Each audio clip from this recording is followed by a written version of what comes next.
A monster deal for Red Sox third baseman Rafael Devers. Does he deserve the Nolan Arenado type money that he's going to get? Speaking of third baseman, former Cardinals third baseman Scott Rolen is making a bid to be inducted into the Hall of Fame. I'll tell you why this is the year that Scotty gets in. And the collapse of the Buffalo Bills' Damar Hamlin brings back haunting memories in different sports, including baseball. We'll talk about it today on Locked On Cardinals. You are Locked On Cardinals, your daily St. Louis Cardinals podcast, part of the Locked On Podcast Network, your team every day.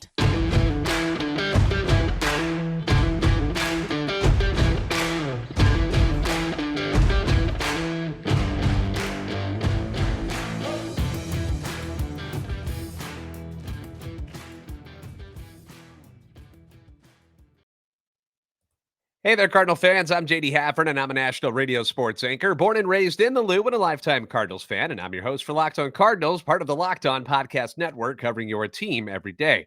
You can follow me on Twitter at JD Sports Radio. Follow the podcast at LO_Cardinals.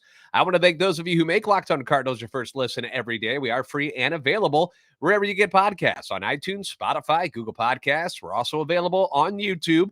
Be sure to like and subscribe and comment so you can interact with us. Hit the notification button so you know when new episodes are posted. This is a show serving Cardinal Nation and giving the best fans in baseball all of the info about the birds on the bat.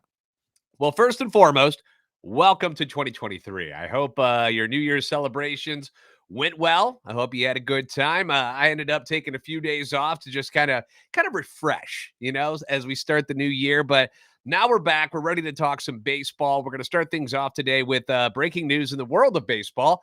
It's been announced that the Boston Red Sox and star third baseman Rafael Devers have agreed on an 11-year, $331 million deal that includes a $20 million signing bonus, but does not have a no-trade clause, which I thought was kind of odd. That didn't become part of the whole package there, but it didn't happen. Ken Rosenthal from The Athletic reports that the extension will begin in 2024. ESPN's Jeff Passan stresses that the deal is not done yet because of the physical exam, which I guess we're going to have to hear that all the time from this day moving forward. Thanks a lot, Carlos Correa and the San Francisco Giants, for making that a part of every single contract announcement. Pending the exam, a physical exam will finish it off if the deal is going to be completed or not. Devers is 26, so I can't imagine why the exam wouldn't go well, but he was set to enter his final year of club control. He and the club recently agreed to a $17.5 million salary for 2023 to avoid arbitration. He was slated to reach free agency after the upcoming campaign, but going to be sticking around now for an extra, decade or so, with this agreement set to take him through the 2034 campaign, his age 37 season, mind you. Once completed, the $331 million guarantee will easily break the record for the largest in franchise history, which was previously held by the $217 million deal that the Bo Sox gave David Price back in the day. Remember, the Cardinals were trying to get him, and the Boston Red Sox outbid him. And that's how David Price became a Red Sox instead of a St. Louis Cardinal, which I think worked out nicely for both teams. Really, the Red Sox enjoyed their time with David Price, but I think Cardinal fans would say I kind of dodged a bullet there. It would also be the sixth largest guarantee in MLB history, just ahead of Bryce Harper's deal with the Phillies, while trailing only the deals for Mookie Betts, Mike Trout, Aaron Judge, Francisco Lindor, and Fernando Tatis Jr. The average annual value would be $30.09 million per season, and that would place him in the top 25 all time. The number one spot currently held by Max Scherzer and Justin Verlander, both with the New York Mets, and both are making $43 million this year. Just this year. Preposterous money, right? Devers came up in 2017 at the age of 20. Pretty much been a beast since day one. 162 game average, which is a little bit skewed when you go into the stats here because of the COVID year, which has to kind of guesstimate what they would have hit over an entire season. But either way, 283 batting average, 33 home runs, 107 RBIs, 342 on base percentage, 512 slugging, 854 OPS, and a 124 OPS plus. All right. Now, how good is he compared to Cardinals third baseman Nolan Arenado? Actually, he's kind of right on par with what Nolan does in the offensive department. Nolan's 160 game average, 289 batting average, 35 home runs, 113 driven in, 346 on base percentage, 532 slugging, 881 OPS, 124 OPS plus. So he's better than Devers in every single category. And then they tie at 124 for the OPS plus.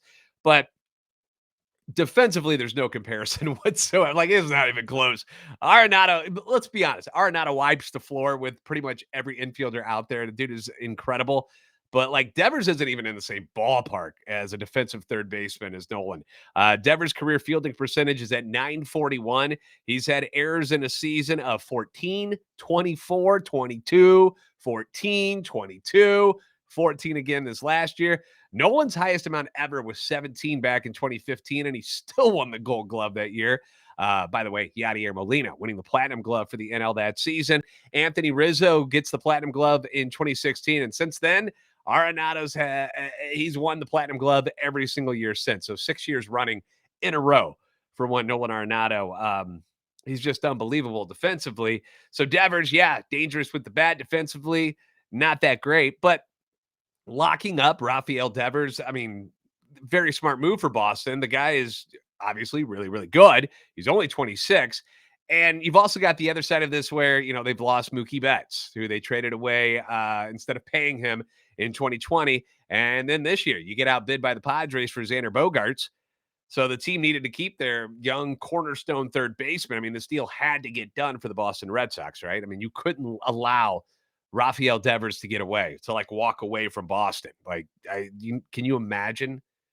I mean, they're still mad about Mookie Betts. And of course, you saw how bent out of shape everybody was about the Xander Bogaerts deal. So the Red Sox, I mean, they failed miserably last year. Like, they were dead last in the AL East despite having the sixth highest payroll in the league. Granted, they were still paying a lot of dudes that don't do anything for him anymore, like David Price, $16 million. Jackie Bradley Jr., remember that guy? They're paying him $17.5 million last year. Chris Sale making a ton of money, couldn't play, was hurt last year. James Paxton was hurt. He was getting $6 million. JD Martinez had a down year. He's now a Dodger. They were paying him $19.35 million last year for very limited offensive production. So it was an overpaid and an underachieving team last year for the Boston Red Sox. But if they lost Devers in free agency or had to trade him, like, that would have been even more devastating to this franchise who is suddenly like looking up at everybody else in their division. Like, they're trying to play catch up with the rest of them, and they're trying to do it with older players. I mean, have you seen some of the guys that Boston has signed this year? Like, tell me if you would have been happy if the Cardinals had gone out and spent money on some of these guys. You ready? Justin Turner, 38 years old. Kenley Jansen, you might have liked him in the Cardinals bullpen, but 35 years old. Corey Kluber, who I talked about, you can kick the tires on Kluber, but he's 37. Chris Sale's 34 now. Trevor Story is 30.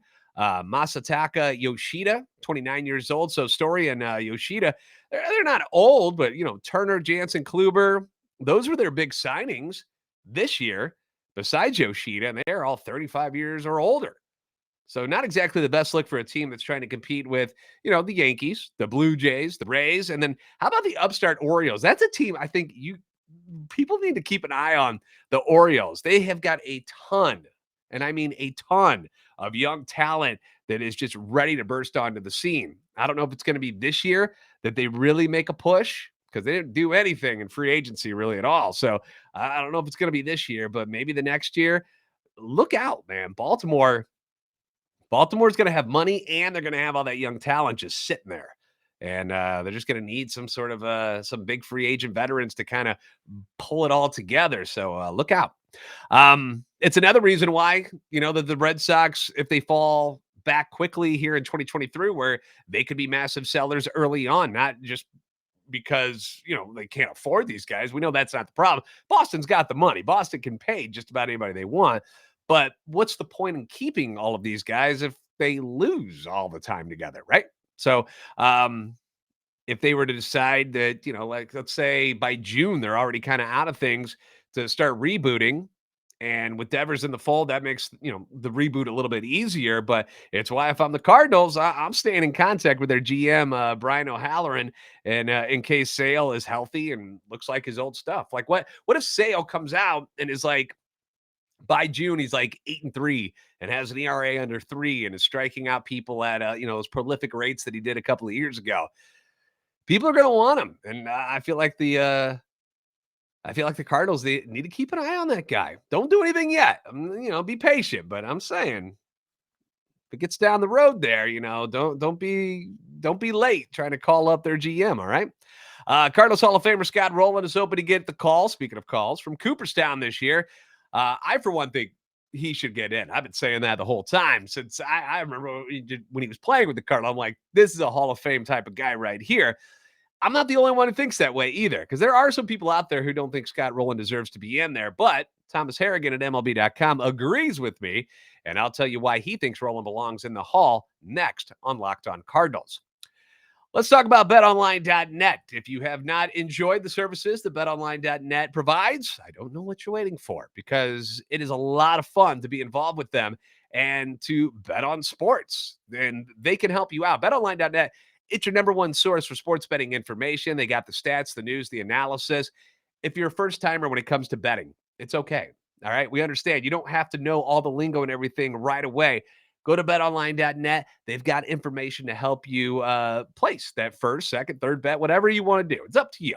You can get the latest odds and trends for every professional and amateur league out there, from pro football to the college bowl games to basketball.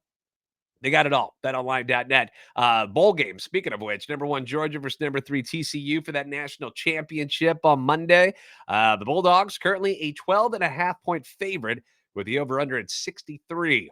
Now, personally, I just hope that this finals game lives up to everything we saw in the semis, because those games were awesome. That was a lot of fun to watch. Both games coming down to the wire. I mean, the Ohio State Georgia game, like, as the ball is dropping in New York and hitting midnight is when that kick is taking place. I mean, how do you time it out any better than that? That was incredible. But if you want to make this game even more interesting for you, don't be shy. Throw some money down on the game at betonline.net. They're always the fastest and easiest way to get your betting info. Head to the website today, or you can use your mobile device to learn more. BetOnline, where the game starts.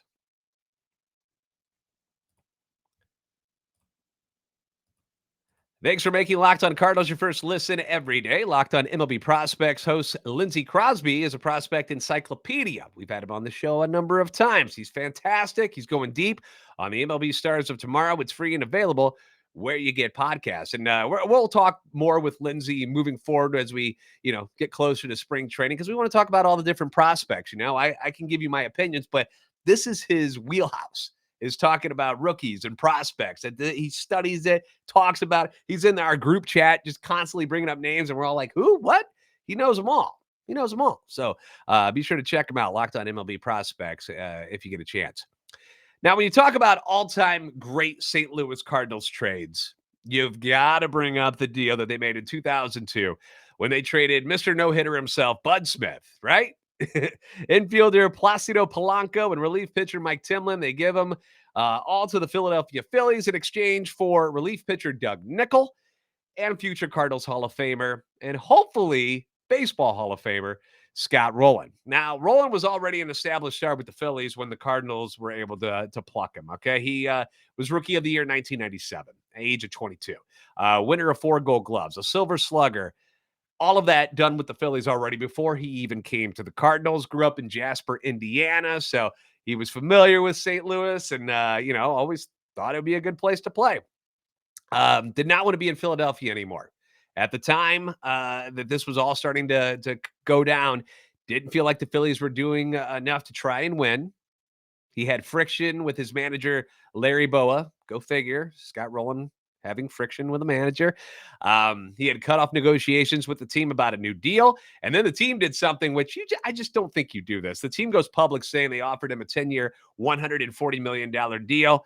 And I'm sure that didn't sit well with them, that, their private discussions about what his future might be, they just threw it out there into the public. I think until something is done, I don't think he would announce that kind of stuff, but I feel like Philly was trying to save face there, because they were saying, look, we're trying to keep him. He doesn't want to be here anymore.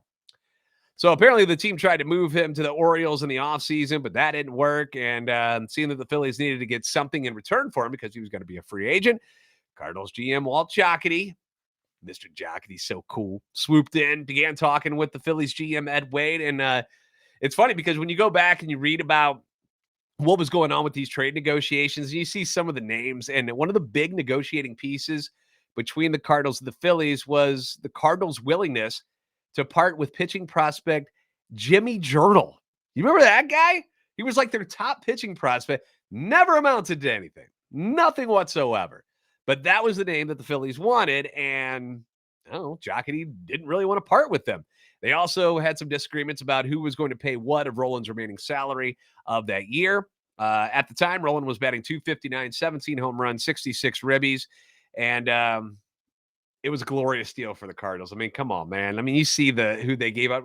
Granted, Polanco was a solid player, but Bud Smith didn't do anything. Timlin was already at the end of his career, basically. So you essentially gave up Placido Polanco for Scott Rolen. I mean, come on. Come on. That's a win, buddy. He joins the team already boasting stars Albert Pujols, Jimmy Edmonds, Edgar Renteria's on this team, J.D. Drew's on that team, Tino Martinez was there, Mike Matheny was behind the plate. And it was also, it was also a weird year, though, for the Cardinals in 2002. They kind of needed a shot in the arm there, even though their team was good. Remember, that's the same year that they lost pitcher Darryl Kyle in the month of June, I believe. It was like a month earlier due to a heart attack. So Rolen comes over to the team, helps get the team to the NLCS. They lose to the Giants in that series, but it was a lot of winning while Scott Rolen was on this roster. He goes to 4 straight All-Star games after becoming a Cardinal. He wins 3 more Gold Gloves. He finishes 4th in the MVP voting in 2004, which was his best career year. The Cardinals went to 2 World Series with Rolen on the team. They lost in 2004 to Boston, but end up winning it in 2006 over the Tigers. Rolen hits .421 in that series. It worked out nicely. Unfortunately, more friction with the manager was the reason why he was no longer a Cardinal. His relationship with Tony La Russa soured. Part of that was because of the injuries that had occurred. That's kind of where it all started from. So they end up trading him in 2008 to the Blue Jays for Troy Glaus. He plays 1 full year in Toronto, then gets traded halfway through the next season to the Reds in 2009. Has 2 more All-Star seasons there before ending his career after the 2012 season. 17 years overall, hit .281, 316 home runs, 1,287 RBIs, won 8 Gold Gloves, 7-time All-Star, Rookie of the Year winner, Silver Slugger winner, World Series champion. I don't know why people don't think Scott Rolen deserves to be in the Hall of Fame. I find it odd when people argue with me about this. But there was one guy who was on my side, and there's a lot of people who are on my side. Most people think he deserves it, but there are haters out there who just don't like Scott Rolen. Probably a lot of Phillies people would not be all that happy about Scott Rolen going into the Hall of Fame. But Thomas Harrigan wrote a piece for MLB.com of why Scott Rolen should be in the Hall of Fame. He gave 5 reasons. The first was his defensive skills. Again, he won 8 Gold Gloves, mentioned that. 4th most all-time among third basemen behind Brooks Robinson, who won the most, 16 Gold Gloves for Brooks Robinson. Mike Schmidt's got 10. Nolan Arenado's got 10. Rolen's 114 defensive runs saved is 16th all-time at any position. And they didn't start keeping track of that particular stat until 2003. So the first 6+ years of Rolen's career aren't included in his defensive runs saved. And he was really, really good in those years, too. He won 4 Gold Gloves in those first 6 years. So I'm guessing his total would be much closer to the top of the list, which is actually Andrelton Simmons, who has 201. Just for what it's worth, Yadier Molina 3rd on the list. Arenado's 4th. Pujols is 6th. And until Arenado came along, personally, he was the best defensive third baseman I've ever seen in a Cardinals uniform. The best I've ever seen. Terry Pendleton was great, don't get me wrong, but Scotty Rolen just made it look so easy over there. The way, very much the way Arenado does, just makes everything look so easy, so fluid. But the thing that's different about Scott Rolen compared to, say Nolan Arenado is the size. Like Scott Rolen's a huge man, 6'4", 245 pounds during his playing days. I mean, that is a massive man over there. That's first baseman, right fielder type of stuff. Third baseman, a little bit smaller usually because they got to be quick. They 250 pounds almost like that. You don't see reactions like that out of big men. the way Scott Rolen reacted to balls down the line and getting into the hole and stuff. Like, he was incredible. Huge guy, picks it with the best of them, had a cannon for an arm, very accurate. He was a lot of fun to watch. The article also points out that although Rolen's offensive numbers aren't that of the greatest hitting third baseman of all time, guys like Mike Schmidt and Chipper Jones, but he still had a 122 OPS plus. And the bummer part about his career was the injuries, right? 2004, he has that huge year where he hits over 300, 30-something home runs, gets fourth in the MVP voting. He even got hurt that year. But he gets that freak shoulder injury when he ran. Remember this guy, Hee-Sop Choi for the Chicago Cubs? Remember he runs into him at first base, bangs up his shoulder, basically misses the whole 2005 season after that. Like, it was bad. And ultimately, that began the issues with Tony La Russa, because the reports were that Rolen was upset about how he felt like the team didn't tell him the extent of his injury or something, and that started the rift. And I don't know. It became drama. And sadly, unnecessary drama in a lot of our eyes, but it led to him no longer being a Cardinal, unfortunately. Rolen is one of 35 hitters with at least 2,000 hits, 300 home runs, and 500 doubles. 21 of those hitters are in the Hall of Fame. Of the 14 who are not, 4 of them, Albert Pujols, Miguel Cabrera, Robinson Cano, and Adrian Beltre, are not, they're not eligible yet. Beltre, I think he's going in next. Beltre's going to go win, but yeah, they're not eligible for consideration. And then 4 other people, Barry Bonds, Alex Rodriguez, Rafael Palmeiro, Manny Ramirez, all linked to PEDs, right? So he's in elite company. Had a 70.1 WAR per Baseball Reference, which ranks 10th among third basemen behind 9 Hall of Famers. He had at least 4 WAR in 11 seasons, which is tied with Wade Boggs for third most among third basemen. The only third baseman with more are Schmidt and Eddie Matthews with 13 each. Rolen produced 46.2 WAR from 97 to 2004. So they point that out because he was one of the elite players during his prime playing years. So for that 7-year stretch, he was one of the best in baseball, averaging 5.8 WAR per season. Only 2 position players had more in that span: Barry Bonds and Alex Rodriguez. Once again, PED guys. He was inducted into the Cardinals Hall of Fame in 2019, but the evidence is there. He belongs in Cooperstown, okay? We know this. I know this. Hopefully, the baseball writers get it right. He's gained a higher vote percentage every year since he first became eligible back in 2018, and he was just 47 votes shy last year. So 2023 should be Rolen's year. The question is, what hat will he wear if he gets in? Fingers crossed for an STL on that bronzed face of his, the bust that he's going to have. I hope it's a Cardinals one. I really do. I can understand why it would be a Philadelphia Phillies one if that's what ends up happening, but I really think it should be a Cardinal. Like, honestly, his best years were with the St. Louis Cardinals. It's just too bad he couldn't finish his career with St. Louis. All right, I want to talk about something serious next. Monday night is when Bill safety Damar Hamlin collapsed on the field at Paycor Stadium in Cincinnati. It's the biggest story in sports right now, and a nation is praying for his recovery, okay? And it's great to see everybody getting together about it. And I just wanted to talk about how it brought up some not so great memories in the past for a few sports. Like, I feel like this is something that maybe a lot of people did. I want to talk about how this affected me, and we'll dive into that next here on Locked On Cardinals.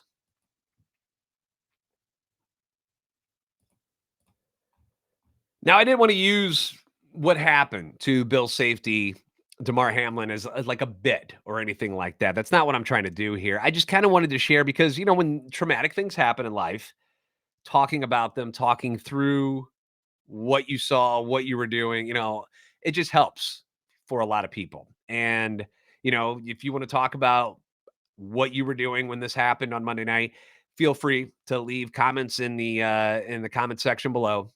I'm more than happy to chit chat back and forth with you guys, but I just kind of wanted to share what was going through my mind on Monday night and, in the days and hours since it's happened. Now, for those of you who don't know, I live in the Cincinnati area. Okay. That's where I work out of. I work for iHeartRadio, and I work on national sports broadcasts, and they get sent out from our Cincinnati hub across the nation. So you could hear my voice in a bunch of different cities all over the place, including St. Louis, New York, Buffalo, out West Coast, LA, Vegas. I'm all over the place. But when this happened, I was right down the street actually from the stadium on Monday night when this happened. My wife was at the game, was very distraught afterwards. A lot of confusion and stuff going on because nobody had any answers yet. But seeing another human being fight for their life, like right there in front of you, it's traumatic for a lot of people. Um, I was at a particular establishment down the road, and we're all it's just dead silence going on in the place because everybody's just like, can't believe what we're watching, right? We're seeing this young man fighting for his life, getting CPR administered to him, hoping that everything's going to be okay. You're seeing football players cry. You're seeing people in the stands just like in shock of what's going on. Um, I just remember I was refreshing my phone over and over, just trying to get updates on anything. And then they made the decision to suspend play. So me and my guy friends, we're all just kind of hanging out, and we're like, man, this is rough. And it just started reminding us of different situations where things not exactly the same as this moment, but very similar to this moment had happened. I brought up Daryl Kyle earlier in this episode about him passing away. What about the Blues' Jay Bomeister? Remember that 2020 playing against the Ducks? He skates off to the bench, goes into cardiac arrest, collapses on the bench. They had to suspend play and ended up continuing that game the following month. But Jay Bomeister's career over just like that. The one that really stood out to me that it immediately popped in my head, though, was Chris Pronger, 1998 Stanley Cup playoffs against the Detroit Red Wings. So you remember that he takes a shot. He's kind of in front of the net, takes a slap shot, and it hits him just right, like just right in the chest area. He goes down, gets back up, starts to skate, and then just collapses again. And I remember his eyes. His eyes just went so wide. I thought he died. I thought he died right there on the ice. I had no idea what was going on, but it was very similar, very scary. And, this is a national audience that we're watching, kind of like Monday Night Football, because it was the Stanley Cup playoffs at the time. So everybody's watching. Freaky stuff. And thank goodness that, Pronger was okay after that. In fact, he came back and played in the series. So, baseball wise, the only thing that popped in my head about baseball wise was when the umpire John McSherry collapsed on the turf again in Cincinnati on opening day back in 1996. It was 7 pitches into opening day. They were playing the Montreal Expos, and he suffers a massive heart attack and just dies right there on the field, just collapses. And everybody, it was again one of those situations where everybody's just freaking out, like we're all scared. Nobody knows what they're watching. Nobody knows what the update is, and especially back then in the 90s, like, the communication, we didn't have, Twitter and stuff, like none of that stuff happened yet. So getting information, you just had to wait until the hospital said something. And sadly, John McSherry passed away, was announced dead on arrival at the hospital. Oddly enough, I was also, because I was doing the college basketball reports over the weekend, and I just randomly started reading about Hank Gathers, if you remember him. But I was doing these college basketball reports. I saw, his old school, Loyola Marymount, and I was like, oh gosh, I remember the Hank Gathers. And I just kind of, you know how you go down like a rabbit hole on the internet, you start reading about something, it just takes you to different places. And I was reading about Hank Gathers, and this situation reminds me of that too. Back in 1990, he was one of the best basketball players in the country, and had a heart condition. Had collapsed earlier that season, comes back, and then collapses again on the court and dies. Ultimately cost him his life at the age of 23, that heart condition. So it's scary stuff, man. And it's, it's sad to see. As of right now, we don't have a lot of new information here in Cincinnati about Hamlin's condition, but, we've gotten reports that there have been some signs of improvement. So that's great to hear. What I want to bring up here is Hamlin's Chasing M's Foundation Community Toy Drive, which I'm sure you've heard about this already. Had a goal of $2,500 when he first launched it, and has now raised over $6.8 million. I've donated. I've had friends that have donated, and I'm sure there are people out there that would like to. So if you haven't and you want to, I'm not saying you have to. I'm just letting you know. I'm going to put that link in the description down below on our YouTube page, and you can click on that. It will take you to a site, and if you want to donate, by all means, you can donate. But I don't know. We're really pulling for this guy. So hopefully things get better for him. Thanks for making Locked On Cardinals your first listen every day. Now make your second listen Locked On MLB Prospects. Host Lindsey Crosby is a prospect encyclopedia, and he's going deep on the MLB stars of tomorrow. It's free and available wherever you get podcasts. As always, be sure to like and subscribe on YouTube. Follow on Twitter at LO_Cardinals and at JD Sports Radio. You're the best fans in baseball for a reason, and I'll see you next time on Locked On Cardinals.